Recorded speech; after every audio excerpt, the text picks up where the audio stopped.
Hi, and welcome to this Elevate Founders expert session on how to prepare to sell your business. We have Guy from Smith Williamson, who has literally written the book on how to build and sell your business. He's going to share some of his top tips on how to prepare your business for that big moment. Enjoy. I'm Guy Rigby. I chair the Entrepreneurs Group at Smith Williamson, the financial services group. I'm here to talk to you about selling a business, the various ways that you can do that, and the things you need to think about before you try. So I'm going to start off with trying to work out whether your business is saleable in the first place. And so there are various hygiene factors that I think we need to discuss. And these are whether or not you've got a vision for the business, whether or not you've got a good management team running the business, whether the business model is good enough and actually will produce profits for the business in the longer term, whether or not you've got stability in the business. So you don't have a lot of staff coming and going, your customers are good and solid and don't keep changing, etc. We also need to think about whether the business is growing. Value is attracted to the growing business. So the opportunity, the size of the opportunity and the scalability of the opportunity is incredibly important to a buyer and will increase the value. It also helps if you're profitable. It's not a necessity these days. We have plenty of companies that aren't profitable, that are in some kind of growth mode and are spending all of their expenses on growing as opposed to leaving profits in the business. But nevertheless, it can help, particularly in a traditional business, i.e. a non-internet business or something that is a bit more generic and old-fashioned, dare I say it. These days, it's really important to think about the purpose of the business and its unique selling points. We need to think about the business's brand and reputation. And we need to think about its size. All these things are important because they're going to determine the value at which you can sell the business. There are other things you just need to think about, and they're quite important. One is dependencies. So how dependent is the business upon you, the founder, or your staff, or particular staff, or your supply chain, and how secure is that? Because if something went wrong in the business and one of those dependencies let you down, would it be of any value anymore, or would it reduce the value? How many revenues do you have that are recurring in the business? Because recurring revenues carry a lot of value to a buyer. If they know, for example, that there's £1 million of your £2 million worth of revenue that's going to keep on coming year in, year out through some sort of software licensing deal, then that's going to be very attractive to them. And of course, that then turns into cash flow. Have you got enough cash in the business to run it?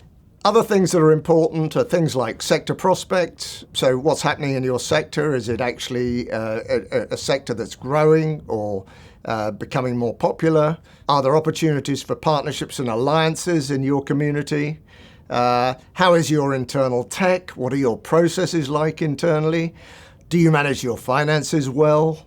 Do you look at risk management issues? Are you well insured? Are your assets protected, etc.? Do you have good advisors? They say you're only as good as the friends you keep. So are they the right people? Will people rely on those advisors? And finally, and all importantly for you as the vendor, have you thought about your tax planning, both for your company and indeed for you on any sale?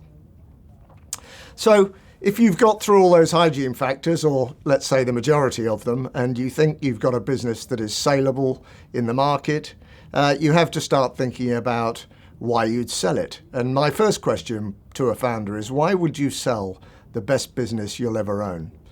And that may sound stupid, but obviously there are particular times in life when it is necessary to sell. For example, through illness or death, or perhaps just getting too old to keep on carrying out the daily commute or going into the office. So these are good reasons to sell a business. But otherwise, it's not easy to start a business and build a business. And if you've actually achieved that and your plan is to go off and take the money and then, oh, well, don't worry, I'll start another one in a week or two and do it all again. Sometimes it's not that easy. So that question, why would you sell the best business you'll ever own, is really important. And before you rush off and sell it in the open market, perhaps you might think about selling it to your family or bringing your family members into the business. Or you might actually have a partial sale of the business to a third-party investor, for example, a private equity firm, take some money out of the business to secure your future, put some money into the business to grow it, and then perhaps carry on for another 5 years or so before then selling out at perhaps a much higher price. And finally, of course, if you've exhausted all those other options, a third-party sale or a management buyout or a management buy-in are the sorts of things that might happen. So, getting exit ready. So what are the issues you need to think about to become exit ready? And the answer is you probably want to think about who might want to acquire your business, and indeed why they might want to acquire it. So what is your strategic value to a particular buyer? And a lot of people think that that is, well, I make profits and people want to buy the future cash flows from the profits or something like that. But actually, buyers often have very different reasons for wanting to buy a business. They may want to enter a new territory, sell your products to their customers, or similar other reasons. They might really like the quality of your staff or management team. They might like your technology, your intellectual property, etc. So it's really important that you understand your strategic value as part of any sale process. And indeed, if you're going to sell the business for any kind of meaningful value, you need to identify and appoint advisors who can help you. Don't forget, you run the business. You're not a professional at selling a business. You're a professional at running your own business.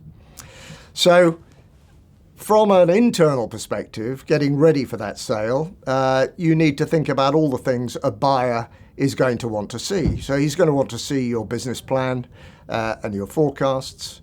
He's going to want to see that your accounts are up to date, they've been filed with Companies House, that your tax affairs are in order, there are no outstanding inquiries, that you're not using any flaky accounting policies, that actually you're pretty mainstream in your in the way you draw up your accounts.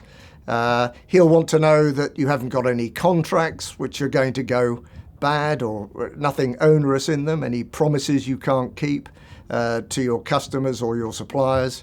And he'll want to know that there's nothing hiding, such as a contingent liability, something that nobody really can be aware of on the surface, but something which on inquiry could become a problem for the business in the future. He'll want to know that you've got a satisfactory capital structure, that there's enough money in the business to continue its progression, and you need to make some sort of assessment of the valuation that you'd be happy with in terms of accepting for your business. The data room is going to be important. A lot of companies don't pay much attention to their data and details of their shareholders register and details of their contracts and details of their employees and all that sort of stuff. Basically, when you sell a business, someone's going to want to see all of that.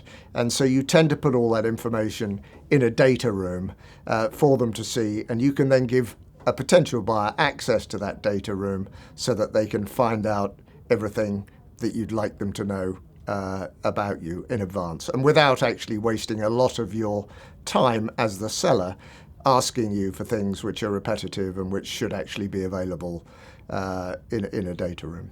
A lot of companies have share option schemes, and these can have an impact on a sale of a business that needs to be thought about. Some companies have IP, intellectual property, and a buyer is going to be interested in what sort of protection you've got for that. A buyer is going to be looking for any skeletons in the cupboard, especially we'll come on to letting buyers know about bad news in due course. But the last thing you really want to do is to let a buyer find out something bad about your business. You must try to tell them in advance. In a traditional business, not necessarily a business that's growing and not making a profit, but so, for example, an online business, an early stage online business, or a software business that's developing something that is going to be of great value later on but isn't generating profits at the moment, you're going to be thinking about your profit and the multiple, because typically that is how businesses are sold. So if you're making a profit of £1 million a year and the multiple that applies in your industry is a multiple of 8, then the chances are that you might be looking for a price of 8 million for the sale of your business. While you're selling your business, it's easy to take your eye off the ball. So you need to focus on your trading performance, and you also need to think about what's going to happen to you personally after you've sold the business. Having got this far, we've looked at some hygiene factors, we've looked at some of the things a buyer's going to want to see. When is the best time to sell a business? What about market timing? And the answer to that is that the best time to sell a business is when someone wants to buy it. So if there's a lot of activity in your sector, deals are being done, or if you're being approached, take it seriously. It's very easy to turn down an offer out of hand and then find that a year or two later the economy's changed. Indeed, the tax environment has changed. But typically, listen to the market and particularly listen to your own sector. It's best to sell into a good economy, not a bad economy. It was difficult to sell a business in 2008, 2009 when we had the Great Recession. But ultimately, try to sell it when there's demand and when someone wants to buy it. So there are different types of buyer. Obviously, we can look at our management team, or we can look at an external management team. So that's a very nice, simple way of handing on the business to the next generation, a management buyout or perhaps a management buy-in, or perhaps even what they call a BIMBO, which is a buy-in management buyout. So some of the team come in from outside and some of the team join from inside. But if you're not going to do that, then the typical buyers will be a trade buyer, someone who actually is a competitor, and they're simply looking to consolidate their position in an industry. A strategic buyer, and the strategic buyer I sort of mentioned earlier, might be someone who's looking to buy your IP, or it's looking to enter a new territory, or sell your particular products or services to its own audience. So there's another reason. They're not a direct competitor, in other words. There's another reason for them buying. A financial buyer is typically a private equity firm where those investors are looking to buy and build businesses. Typically, they'll buy your business to add to other businesses they already own, or they'll buy your business as a cornerstone to add other businesses to. It depends upon the size of your business. But those are financial buyers. And once you've decided on the type of buyer, and your advisor will help you understand that, then you need to think about how much you're going to sell the business for, selling the business effectively for the right price. Thank you so much for watching this episode, and I really hope you enjoyed it. If you did, please subscribe and please comment below and tell us what you want more of these expert sessions on. We will go and find the experts.